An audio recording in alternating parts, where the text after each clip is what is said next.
This woman is in the street selling candy, advertising to the people passing by. Suddenly, a man approaches and grabs the woman, and she tries to get away quickly, but he doesn't listen, and starts complimenting her in a suggestive way. The woman doesn't lower her head, ordering him to let her go again. The man then asks her if she talks to him well, she will give him her number, but she continues ordering him to stay away, yet the man continues to harass the woman, claiming that he wants her and can do a lot for her. He says that she won't even need to sell those candies anymore, but she doesn't put her head down, claiming that she prefers to sell her candy honestly. He then takes the basket of candy from her hands, not liking to be contradicted. The man asks her to be calm and reassured that he is just going to see if the sweets are of quality. The woman tells him not to go through her things, and he threatens her, claiming that if the woman doesn't give him her number, he will finish with the candy she sells. But she holds her head high, claiming that he can do whatever he wants. He asks her how much her candy is worth, and the woman replies that it's $2.50. The man then asks her to wait, because he is going to see if she has any good candy. He opens one of them and eats a piece, while the woman watches. Suddenly, he throws the candy on the floor, claiming that it tastes horrible. The woman tries to take the basket from the man's hand. The man claims to be tired and out of patience, ordering the woman to give him her number immediately. Then he gets angry at her answer, so he opens a packet of snacks and throws them at the woman, wanting to get back at her. The girl questions why he is doing this to her, and he just says he's making fun of her, and throws all the sweets from the basket on the floor, claiming that this is what the woman deserves. When the woman is alone, she starts to pick up all the things that were thrown on the floor. A young man eventually sees that she is in danger. He asks if she is all right, and rushes to help her pick up all the candy from the floor, while the woman can't stop crying. She questions why the man is doing this. He explains that he just wants to help because he saw what the boy did to her. The woman thanks him, saying that the day had been very difficult for her. The man says he understands because he also sells candy, and she ends up telling him that she found the man's attitude very childish. The boy agrees with her, claiming that the life of a salesman is really hard. Soon he changes the subject, saying that he has never seen the woman in that place before. Then the woman says that she is new in the area, explaining that she used to sell in other places, but sales were not good. He welcomes her, wishing her great sales, and the woman thanks him, happier for the boy's friendliness. The man then ends up asking the woman's name, and the two introduce themselves and shake hands. After that, the man says goodbye, wishing the woman well, and she goes back to pick up the rest of the candy that was left on the floor. After all this, the woman goes back to selling candy on the street, but he is ignorant and tells the woman to excuse him, because he is busy, and the woman gets upset, saying that he didn't have to talk to her like that. She doesn't understand what happens to people these days, questioning whether it is difficult to treat people politely. Meanwhile, in another place, the man keeps pestering the women who pass by him, but ends up receiving a phone call, which takes his attention. He tells his coworker that he is busy and questions what he wants. The colleague claims that he is fired, but he doesn't understand the reason for this, since he doesn't remember doing anything wrong for this. He tries to question, but the call is terminated by his colleague, leaving the man indignant with that attitude. He cannot understand the reason for his dismissal, and knows that he needs to find out. Meanwhile, another customer is there to buy candy.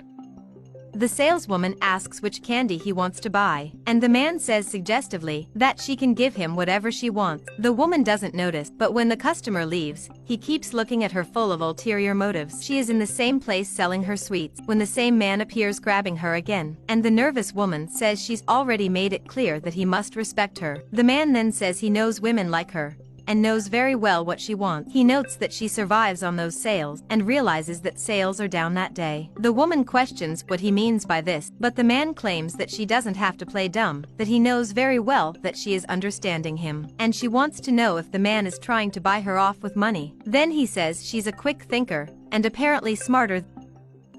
The woman then accepts the money. The man says he knows women like her, so he knew she would want that money. As the woman counts those bills, she says that he has a lot of money there.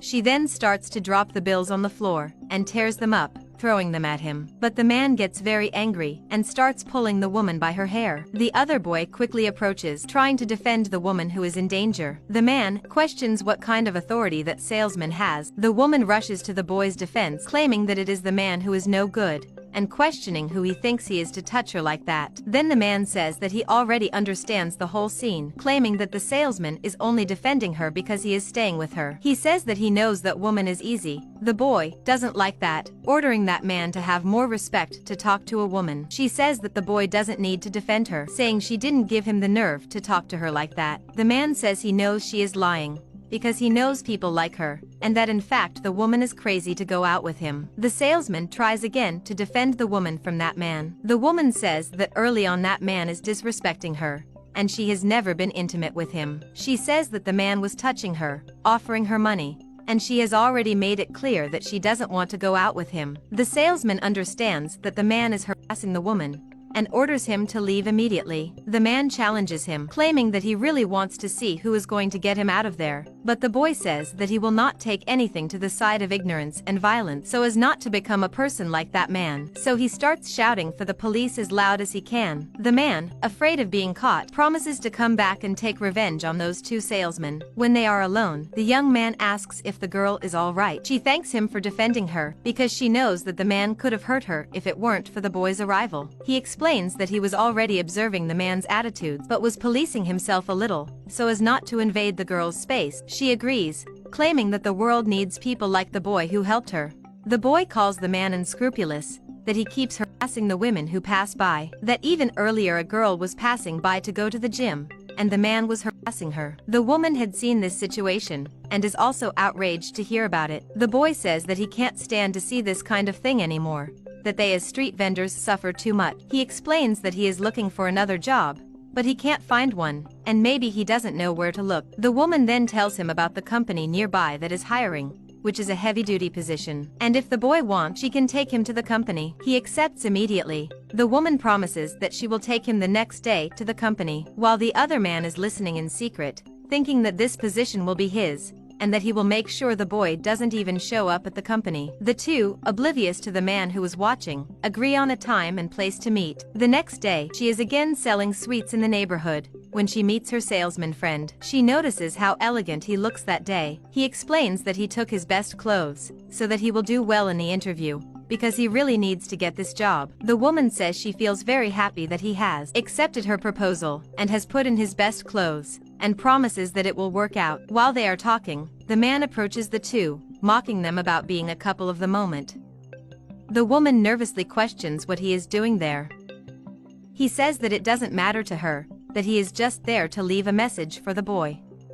But the boy demands respect from the man, who had cursed him. And the man just says that he has a gift for the boy, then throws his drink on the boy's clothes. The coffee is very hot, and this ends up hurting the boy, who just laughs at his mean act. The woman then questions why he did this, if he doesn't get tired of humiliating people. The man doesn't feel affected by any of those words, questioning whether the woman now wants to protect people. But the boy says that the man has no idea what he did, explaining that he had a job interview, so there's no way he could go that way. And the man says that he threw the drink at him for exactly this reason, because now he is automatically disqualified, and he himself is going on that interview to take his spot. But before the man leaves the place, the woman calls out to him, and he thinks that now the woman is interested in him. The woman denies it, claiming she only wants to talk about one thing. She says that the man doesn't know her, and that he doesn't know who he's messing with, and that he's in for a big surprise. However, the man just says that he won't be surprised by a poor woman like her, claiming that he doesn't expect anything from her, other than the candy she sells. After that he leaves without looking back. But the woman goes on saying that he will have a big surprise. While the boy with the dirty clothes says that he will have to give up his interview. He thanks her for the opportunity anyway, even though he won't make it. But the woman says he should at least try, because one should not give up at the first difficulty. The boy says that she may be right, but he is afraid of being judged because of his dirty laundry. And the girl promises that his looks won't count, because the company counts on character, responsibility, and a good resume, and the girl knows that the boy is capable. He agrees with her, saying that he has missed many opportunities in life, because he gives up at the first difficulty. The woman then says that he needs to go immediately, because he is already late for the interview, and the other man should be arriving soon. She promises that she will be there cheering him on. The man then rushes off. The girl observes everything, saying that she is sure that everything will work out for the boy. Meanwhile, the first candidate arrives very confident in that company, sure that he will get the job. But he didn't count on the fact that soon afterwards, the guy he tried to sabotage would also arrive for the interview. He sits down next to the man, also wanting to apply for the job, because he needs that job. The man mocks the boy, claiming that he had the nerve to show up dirty for a job interview. The boy says that he is very cynical, because the man knows that he is dirty because of him, and the man says it's his fault for trying to be the defender of the underdog. Soon after, a woman orders that the candidates for the interviews can now go up to the second floor. The man tries to push the boy to stay behind, but the boy has willpower and wants to fight for the job opening, knowing that he also has his right. On the second floor they enter the interview room and end up being surprised when they realize that it is the same woman who was selling candy. The man questions what she is doing there, calling her worthless. And the woman makes it clear that she works for that company. The man doesn't understand why she is passing herself off as a useless saleswoman on the outside. She orders him to be very careful what he says, because she owns the whole company. The boy, hearing everything, asks her if she has ever been a candy saleswoman. She answers no, and the man gets more and more nervous. The woman says that he should learn to respect women and be a man of class. She explains that all this was just a social experiment, for her to know how people are on the street. And she saw that women are very disrespected. Immediately the man stands up, claiming that this is the most ridiculous thing he has ever seen in his life.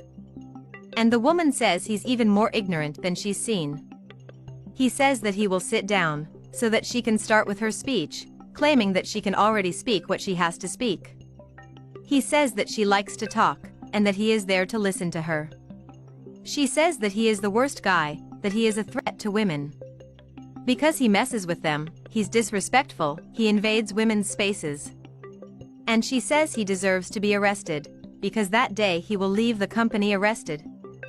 And the man doesn't believe her, claiming that he even wants to see who will arrest him, believing that no one will have the courage. But the woman says he can stay calm, and calls for the security guards. The man mocks her, but he is surprised when a policeman enters the room, ordering him to stand up and giving him voice of arrest. He tries to resist, but the delegate just orders him to shut up. The man says he doesn't accept going to jail because of a woman like that, but the policeman continues leading him away from there. The woman says she is only grateful for the boy's help, for his having defended and understood her, and for having empathized with her fellow man.